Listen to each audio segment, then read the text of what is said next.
you hear the word suit, what do you think of? Is it a type of outerwear that has a lapel, pockets, and a buttoning stance? Is it a piece of clothing that one needs only a few times a year? Or a garment that resembles the image of a bygone era? Whatever you're thinking of right now, one thing I've become deeply aware of in this subtle journey is that suit equal the sacred piece reserved for specific occasions, weddings, business meetings,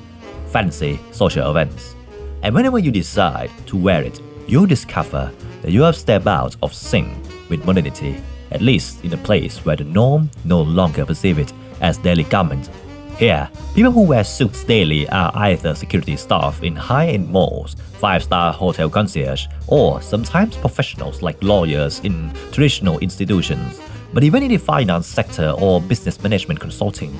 a single odd jacket is more than enough. That said, the idea of being out of sync with others has occurred to me lately. It began with a big question about something I love to say and believe I live by: to be elegant.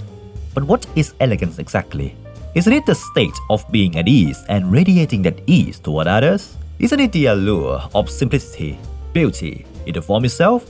Then, how can I make others feel at ease if my form is somewhat more complex than that of the masses? On the surface, this seems to be merely style-oriented, and only that at first. But the more I put my thoughts into it, the more I question and think about how to achieve elegance within a non-elegant society of the 21st century. On one side, I must maintain the integrity of myself to stand for a standard of how I live and present myself.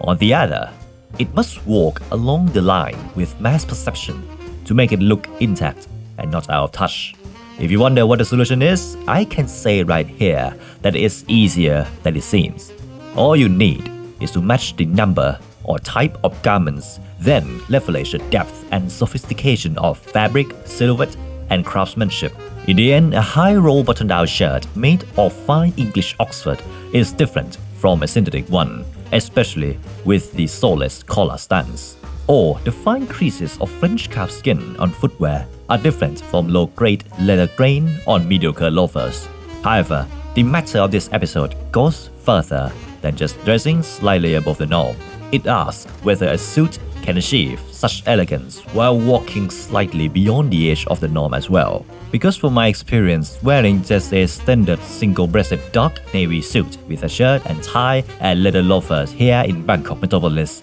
already makes you stand out, at least in the eyes of others, no matter how much ease you feel within this ensemble.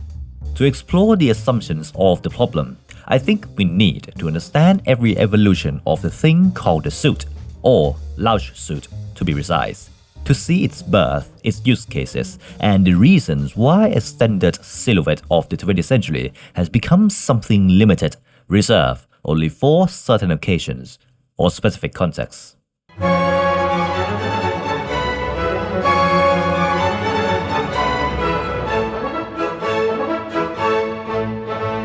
The story all started in the Regency era during the early 19th century, when George Bryan Beaumont changed everything. At that time, men from aristocrats to peasants were dressing delicately and without restraint. All fancy and extravagant were the norm of society. Yet it was Beaumont who set the new standard, to make things elegant by making garments simple with grace. Instead of decorative elements, the coat became sharply tailored in plain navy, and so did other elements, all toned down into the iconic look you can see whenever you search his name. From that shift came the foundation of 19th century menswear in the form of coat, undercoat, shirt, and boots. Gentlemen in the early to mid-1800s wore frock coats for daytimes and tailcoats for evening, with non-matching trousers for formal occasion. In this context, the idea of matching three-piece suit was initially a dress-down option,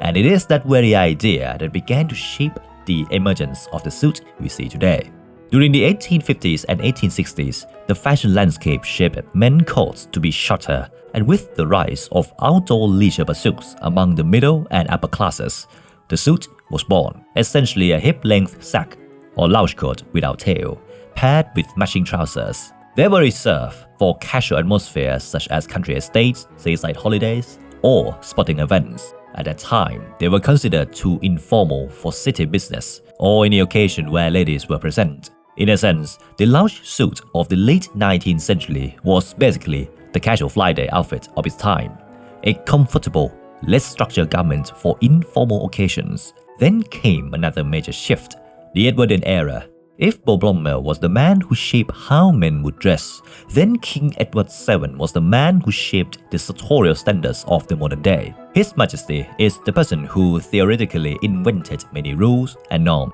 buttoning only the top or middle button of the jacket because of his belly, creating cups on trousers from walking in muddy estate grounds without dirtying them, inventing the dinner jacket for evening wear, and encouraging the use of undercoat or the jacket without the overcoat like the frock coat or morning coat. Though not immediate, this shift became the catalyst for the 20th century to gradually forego the overcoat as mandatory in metropolitan wear. And by the 1920s, just as you see in the film The Great Gatsby, men had fully embraced the lounge suit, or simply the suit, as everyday attire. After this stage, I bet you can guess what happened next. The 1930s, considered the golden age of menswear, as seen in many golden age Hollywood films and actors. It features the charming English drape cut jacket with fuller, pleated trousers, created an ideal V-shaped masculine silhouette. Even the lean physique of Fred Astaire still looked very masculine. The storm of wearing suits as everyday garments lasted for several decades until the disruption of youth culture in the mid to late 20th century. Human nature hasn't changed for millions of years, and it didn't in the 1960s, when baby boomers, then a young and idealistic generation, sent that message of countering the culture of the previous generation to stop war, to stop consuming, and to stop dressing so rigidly. Thus, the 1960s to the 1980s, while the suit remained a standard, it was no longer expected as before, nor were the old world virtues and elegance of society. While the subcultures of these 3 decades still maintain sartorial elements, such as the Ivy style that blending nonchalant intellectual flair with traditional dressing in the 60s, the mod suit celebrating the age of rock and roll and free spirit in the early 70s, and the power suit embodying peak consumerism in the 80s, they were no longer mandatory. People began choosing their own style more freely. And when the tide of the tech era and hip-hop hit society in the 1990s, the ideas of leisure, street and casual became the new norm, replacing the rigidity and sartorial orientation of the past, engraving the suit into the 20th century and entering the 21st as a relic of a bygone era, reserved for special occasions.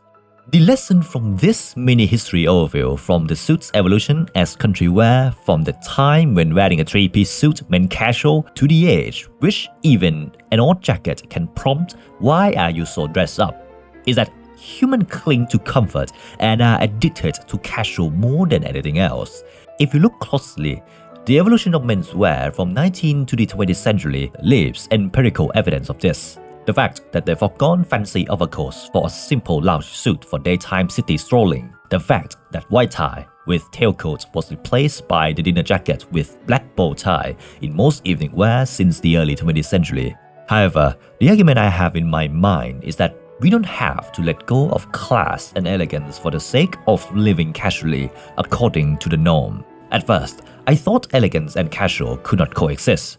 But looking deeply, it's just other components that haven't fully intersected and can find a middle ground. Just as in this exploration of finding the meaning of suit in 2025 and beyond in this episode of the series, if a suit is automatically perceived by modern society as a sacred formal garment, then what if I turn all the formal elements of the suit down?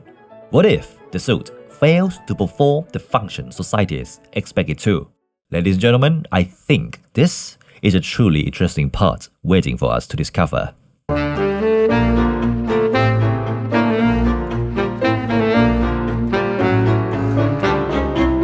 For as long as I can remember, the perception of the suit that society poured into me was that it stood for formality, something I would see politicians, grooms, or businessmen in consulting or finance wearing, which I do believe this is true for most people. From the previous big question, What if we turn off all the formal elements in a suit?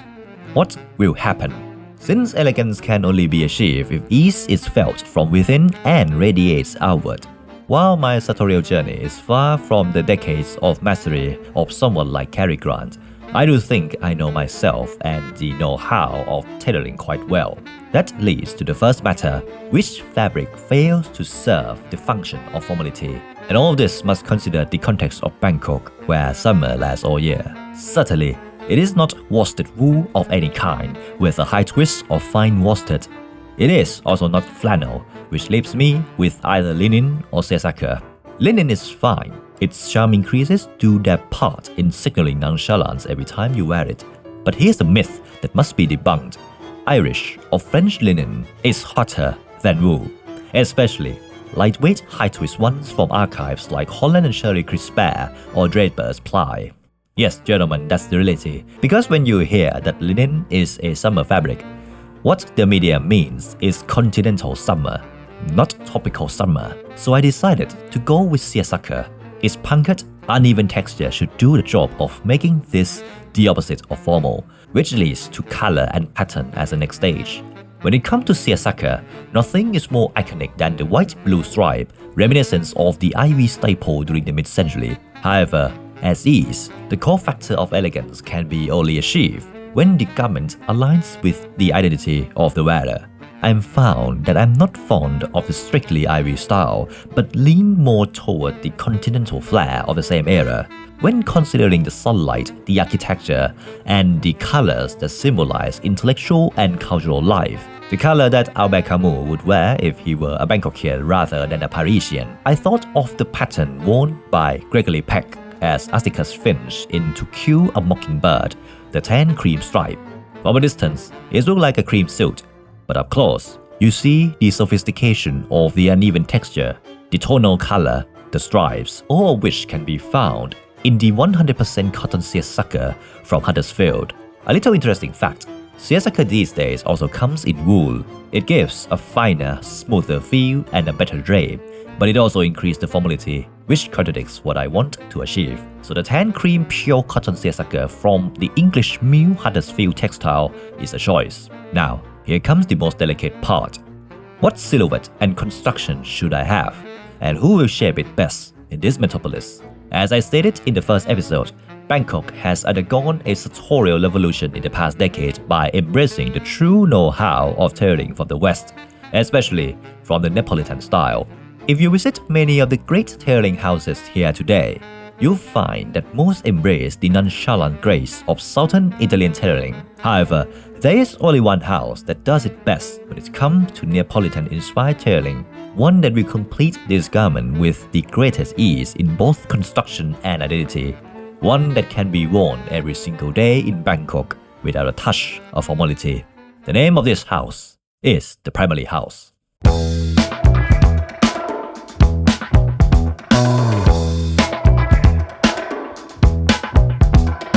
I have heard about this place for many years since I embarked on my sartorial journey, and for almost a year of looking deeply into their craft, having conversations over wine, beer and water, I must say they are probably the tailoring house that makes you feel like you're at your friend's home. Seriously, they embody what I call the quality of Thai people at its finest. Smiles, laughter, warmth, and that unmistakable chill even in uncanny situations. Originally opening as a second-hand store, curating high-quality tailoring garments from Japan and Italy, they know what great garments truly look and feel like. From that foundation, they decided to orchestrate the tailoring world themselves, becoming, I would say, arguably one of the best you can find in Bangkok. And if you wonder how much expertise they have in the tailoring world, why I decide to spend around $1,250 for a cotton suit here,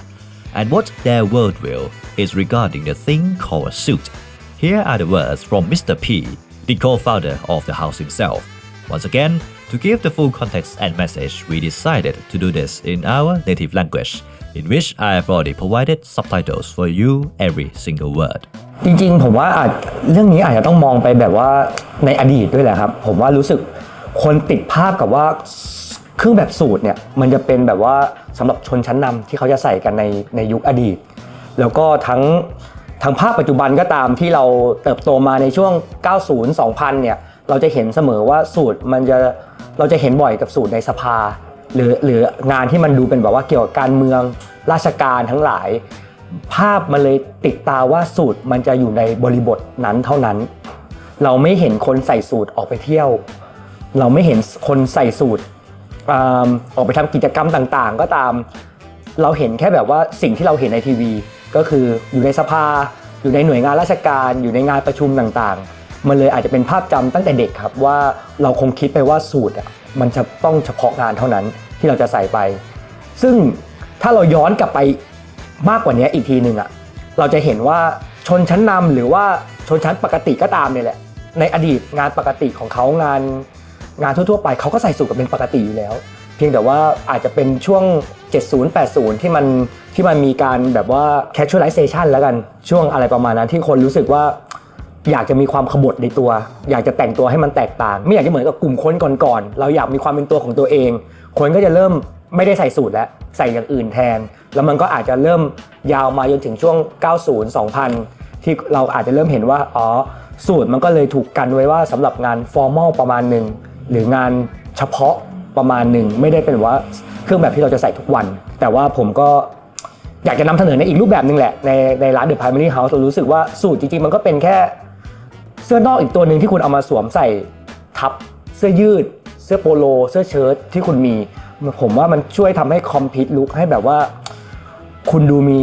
ฟีลแบบว่ารสนิยมแล้วกันมีรสนิยมคุณแต่งตัวเป็นคุณรู้กาลเทศะในการแต่งตัวอะไรประมาณนี้ครับผมแต่ทีเนี้ยเราจะนำเสนอยังไงให้ทุกคนคิดคล้ายเราคิดตามเราเพราะฉะนั้นผมต้องตัดสูตรที่คนดูว่ามันไม่ใช่สูตรทางการก่อนดังนั้นถ้าเกิดแบบว่าดูในตู้เสื้อผ้าผมเนี่ยสูตรสีชมพูสูตรสีม่วงสูตรลวดลายของผมจะมีเต็มเลยครับเพราะผมรู้สึกว่าการทำให้คนเห็นว่าสูตรมันใส่เที่ยวใส่อันนี้ได้มันจะทำให้เขาเปิดใจได้ง่ายมากขึ้นว่าจริงๆสูตรมันไม่จำเป็นต้องเนวี่สูตรเกรย์สูตรที่จะใส่ไปงานทางการเท่านั้นนะครับมันมีสูตรอีกหลากหลายเฉดสีหลากหลายแบบหลากหลายคัตติ้งที่เราสามารถเอามาใส่ในชีวิตประจำวันได้แล้วก็ใส่ได้โดยที่คนไม่ต้องทักด้วยว่าคุณใส่สูทไปไหนถ้าเกิดผมใส่แจ็คเก็ตสีชมพูเงี้ยคุณจะคิดว่าผมไปประชุม ผมก็ใส่สูทมาเที่ยวอยู่แล้วผมมีแบบสูทคอดูรอยสีชมพูอย่างเงี้ยลูกฟูกก็แบบว่าถ้าเกิดผมใส่เงี้ยคงไม่มีใครมาทักผมหรอกว่าไปประชุมไหนมาไปงานแต่งไหนมาเพราะถ้าเกิดผมใส่สูทสีชมพูนั้นไปงานแต่งก็คงเด่นกว่าเจ้าบ่าวไปเยอะครับ ผมก็เลยพยายามทำให้ร้านมันดูเข้าถึงง่ายมากกว่าครับก็คือเข้าถึงง่ายแล้วก็ดูแคชชวลดูรู้สึกว่าสูทมันไม่ได้เป็นเรื่องไกลตัวนะมันไม่ได้แบบว่าถูกสงวนเฉพาะงานมันใส่ได้จริงแล้วมันใส่ได้ทุกๆวัน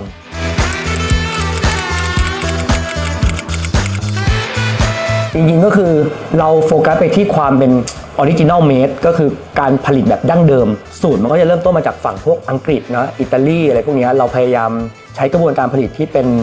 ขั้นตอนที่มันดูดั้งเดิมที่สุดครับเพราะฉะนั้นสิ่งที่การผลิตเนี่ยมันจะต้องใช้เวลาเพราะมันทั้งงานแคนวาสทั้งงานมือทั้งต่อให้จะมีแมชชีนเล็กน้อยก็ตามเนี่ยมันใช้เวลาจริงๆทั้งการตัดการวัดตัวแต่ว่าชาวต่างชาติหรือใดๆก็ตามที่มองเมืองไทยเข้ามาเนี่ยถ้าในมุมช่างด้วยกันนะครับเขาจะเรียกว่าทัวริสต์สูทก็คือสูทสำหรับนักท่องเที่ยวเนี่ยผมว่ามันก็แค่เป็นอินโนเวชันอันใหม่แล้วกันเพราะว่ามันเป็นอยู่ในช่วงที่คนต่างชาติมาตัดแล้วเขาต้องการได้เลยคนขายเขาก็ต้องตอบรับความต้องการของลูกค้าดังนั้นการที่แบบว่ามีสูตรฟิลเกิดขึ้นการที่มีอะไรพวกนี้เกิดขึ้นผมว่ามันก็เป็นอีกแค่ทางเลือกหนึ่งสำหรับลูกค้าที่ต้องการสูตรไวแต่ว่าสิ่งที่มันจะแลกมาก็คือคุณภาพกับคัตติ้งเนี่ยกับความเรียบร้อยของงานมันอาจจะไม่ได้เทียบเท่ากับงานที่เป็นงานทำมือหรือว่างานที่เราผลิตแบบดั้งเดิมจริงๆซึ่งอย่างของร้าน The Primary Haus จริงๆก็จะเป็นแบบว่างานที่ผลิตในแบบขั้นตอนดั้งเดิมมันก็จะเหมือนแค่ลูกค้าอาจจะแค่เปลี่ยนที่สั่งครับเพราะถ้าเกิดคุณสั่งที่อังกฤษสั่งที่อิตาลีระยะเวลารอก็อาจจะใกล้ๆกับมาสั่งที่เรา เพราะกระบวนการผลิตเราใช้วิธีการแบบเดียวกันถ้าเกิดคุณไม่ได้แบบซีเรียสหรือโฟกัสกับสูตรกับคอนสตรักชั่นสูตรมากคุณแค่ต้องการสูตรตัวนึงแค่คุณต้องการสูตรเพื่อไปใส่ไปงานนี้แล้วคุณอาจจะไม่ได้ใช้ต่ออะไรก็ตามเนี่ยร้านพวกนั้นก็อาจจะตอบโจทย์เพราะหนึ่งเลยราคาก็จะแบบเข้าถึงง่ายได้รวดเร็วแต่ถ้าเกิดคุณต้องการการเมนที่คุณภาพดีด้วยแล้วก็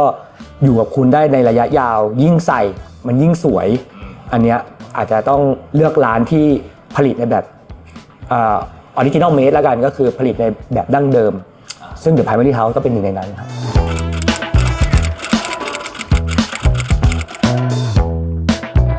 ซอฟต์เทลลิ่งมันคือการไล่เบาแจ็คเก็ตที่เราเห็นโครงสร้างแบบบริติชเนี่ยมันจะมีความสตรัคเจอร์มีแพดดิ้งไหล่มีเดปปิ้งอกที่มันดูหนามีการใส่ชั้นต่างๆที่มันให้ดูแบบว่าเหมือนโมหุ่นของผู้สวมใส่ครับให้ดูเป็นแบบหุ่นในอุดมคติก็คืออาจจะมีแบบว่าไหล่ตั้งฉากหน่อยมีความสตรองอกดูเต็มแต่ว่าความเป็นอิตาเลียนหรือความเป็นซอฟต์เทลลิ่งมันคือการไล่เบาคือการเอาสิ่งที่แบบว่ารู้สึกว่ามันไม่จำเป็นเนี่ยออกไปให้หมดเพื่อให้แจ็คเก็ตมันดูเบาที่สุดแล้วมันดูกลมกลืนไปกับผู้สวมใส่มันเป็นการนำเสนอในอีกรูปแบบหนึ่งแล้วกันสำหรับของ Primary Haus ผมก็จะเป็นแบบว่าการไล่เบาเนี่ยแหละครับก็คือการทำให้แจ็คเก็ตมันเบาที่สุดเพราะว่าอากาศเมืองไทยมันก็ tropical weather ครับมันก็ ไม่ tropical มัน hot weather มันเมืองร้อนจริงๆอ่ะเพราะงั้นการที่จะใส่สูทสักตัวการจะทำให้คนเปิดใจได้เนี่ยเขาต้องรู้สึกก่อนว่าเขาใส่แล้วมัน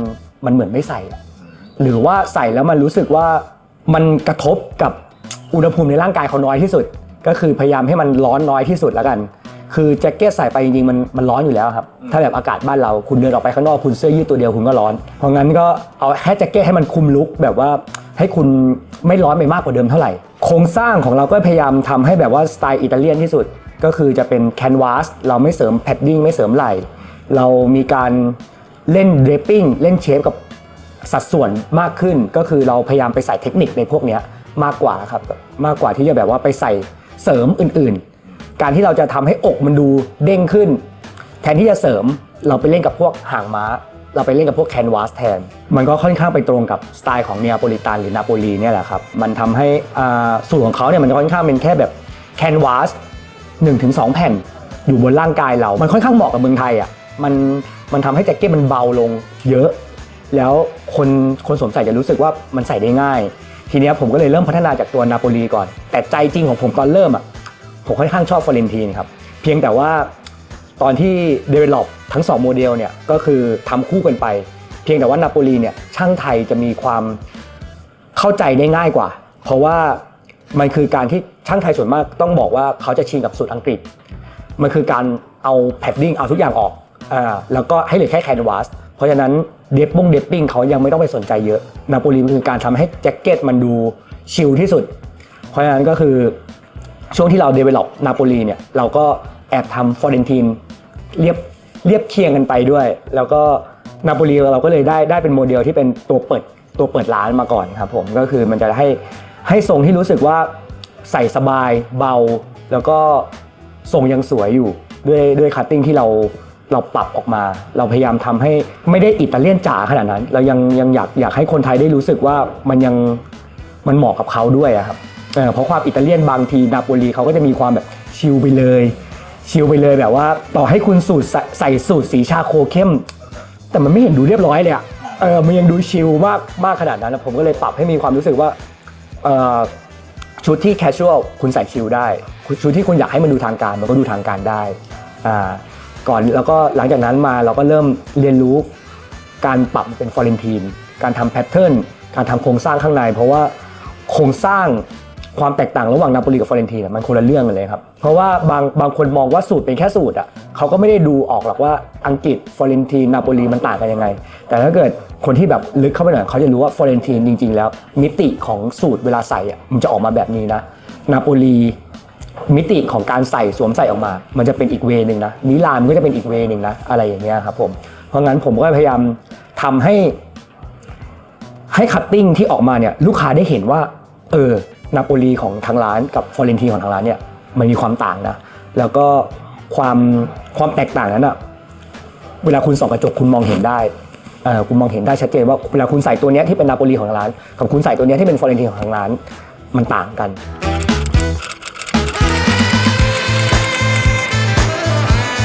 จริงๆผมว่าได้ครับแล้วก็อีกอันนึงผมรู้สึกว่ามันทำให้แคชชวลได้มากกว่าอดีตอีกเพราะอดีตเราต้องยอมรับว่าคนใส่เพื่อเป็นการเข้าสังคมแหละในอดีตเราต้องยอมรับว่าการ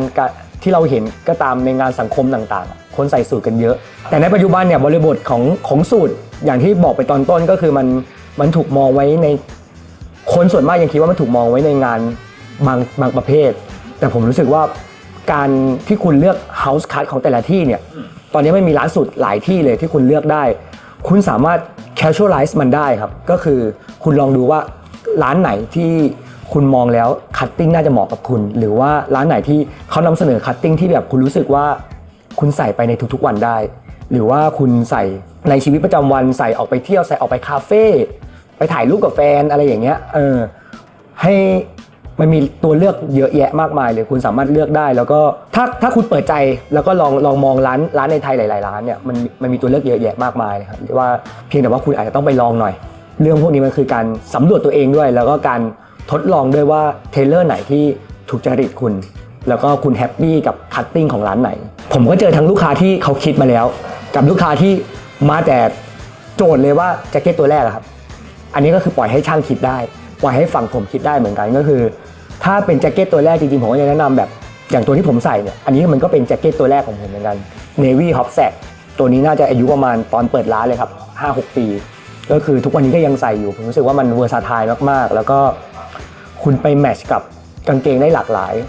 แมทช์กับกางเกงผ้าวูลสีเทาสีน้ำตาลก็ให้ลุคที่มันดูทางการเป็นแมทช์กับผ้าคอตตอน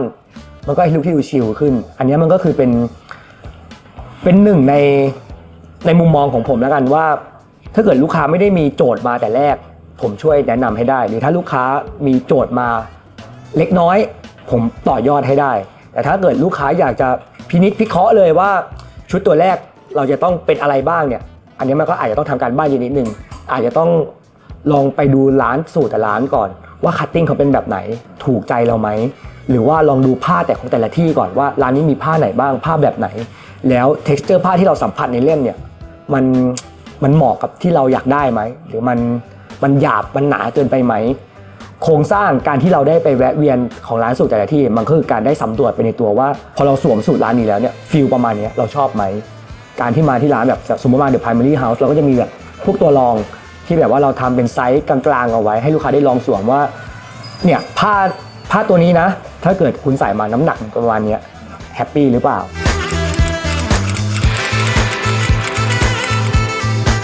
ผมมีความคิดว่าเรื่องสไตล์อะครับมันควรเริ่มต้นจากตัวเราอะเรามองตัวอย่างเรามองอินฟลูเอนเซอร์เป็นอินสไปร์ได้แต่ไม่ได้จำเป็นว่าเราจะต้องเอาเขามาทั้งหมด 100% เรามองเขาเป็นไอเดียแล้วเรามาต่อยอดดูว่าเราอะควรจะแต่งตัวประมาณไหนอีกอันนึงก็คือถ้าแค่รู้สึกว่าอยากใส่สูทชอบสูทอยากจะเข้าวงการนี้มาที่ The Primary Haus ผมก็ช่วยไกด์ไลน์ให้ได้ว่าคุณอยากจะแต่งตัวไปในเฉดประมาณไหนโทนประมาณไหนหรือว่าอยากให้ภาพรวมของคุณออกมาเนี่ยประมาณไหนจริงๆเราช่วยแต่งให้ได้เหมือนกันจริงๆอันนี้มันก็จะเป็นอีกหนึ่งจุดเด่นของ The Primary Haus ครับก็คือเราค่อนข้าง treat ลูกค้าเหมือนเพื่อนเหมือนแบบว่าเพื่อนมาแล้วเราแต่งตัวให้เพื่อนอย่างผมเองหรือเซนต์เองก็จะมีเทสที่แตกต่างกันไปมันก็ขึ้นโชว์มาอยู่ใน Instagram ของ Primary Haus อยู่แล้วครับว่าอย่างที่ผมเห็นผมก็จะแต่งแนวนึงเซนต์เขาจะไปอีกแนวนึงมันก็เป็นตัวเลือกที่ให้ลูกค้าได้เห็นว่ามาร้านนี้มันเจอความหลากหลายถ้าคุณอยากแบบ traditional original ดั้งเดิมเราก็ทำให้ได้เหมือนกันยกตัวอย่างของแพทริกอย่างเงี้ยกางเกงปกติเราไม่เคยทำ full cut ขนาดนี้มาก่อนแต่พอมันเป็นเทสของแพทริกที่รู้สึกว่าอยากได้ full cut เราก็ศึกษาทุกอย่างเหมือนกันแล้วก็ปรับให้เข้าใจแล้วก็ได้กางเกงตัว full cut ตัวเนี้ยของแพทริกมาแต่ว่าอย่างตัวแจ็คเก็ตเองอย่างของแพทริกผมก็ยังให้ความเป็นแบบว่าเป็น house cut ของทางร้านแต่ด้วยความที่เราต้องบอกว่าหุ่นของแพทริกจะค่อนข้างผอมเนาะเราพยายามอยากให้ดูมีน้ำมีเนื้อขึ้นมาหน่อยเราก็จะทำให้เห็นซิลูเอตอกเอวสะโพกโดยที่ไม่ได้สลิมติดตัวมันยังเป็นความกว้างที่แบบว่ายังเห็นเชฟอยู่อันนี้มันก็คือความเข้าใจของฟิตเตอร์หรือของเทเลอร์ของแต่ละร้านที่เขาจะนำเสนอกับลูกค้าทีนี้ก็คืออยากให้ทุกคนแบบได้ลองสำรวจตัวเองแหละครับเพราะว่าการสำรวจตัวเองมันดีที่สุดว่าคุณชอบอะไรคุณชอบสีไหนคุณชอบสูตรแบบไหนคุณชอบอังกฤษอิตาเลียนหรือว่าถ้าคุณไม่รู้ว่าคุณชอบอะไรเลยคุณมา Primary Haus คุณอาจจะชอบก็ได้ครับ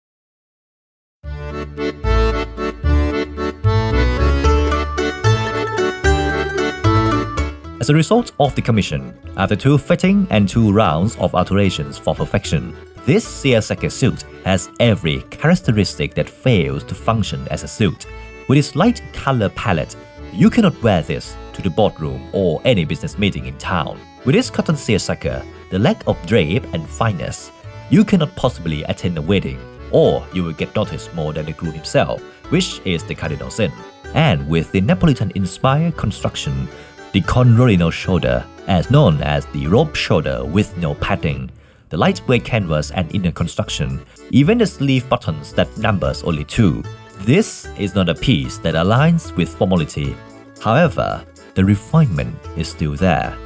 It is still made with full canvas stitching construction, the 3 low-toe buttoning stance, and full cut trousers with subtle single pleats that create a sharp line from hip to toe. It is the piece for everyday living. Whenever I cannot think of what to wear, I pick up this suit and only need to consider which shirt and footwear to pair with. A white linen shirt is my favorite. It is the extreme symbol of wearing a suit for living, not performing, and from the experience of living in it for 4 months, it is the suit I pick up most often. The versatility is unmatched. Pair it with an OCBD and a knit tie and you get an Ivy Continental blend. Pair it with a cutaway collar French cuff shirt, worn open neck, and black tassel loafers, and you get that rakish in the 7th arrondissement in June feeling. And most importantly,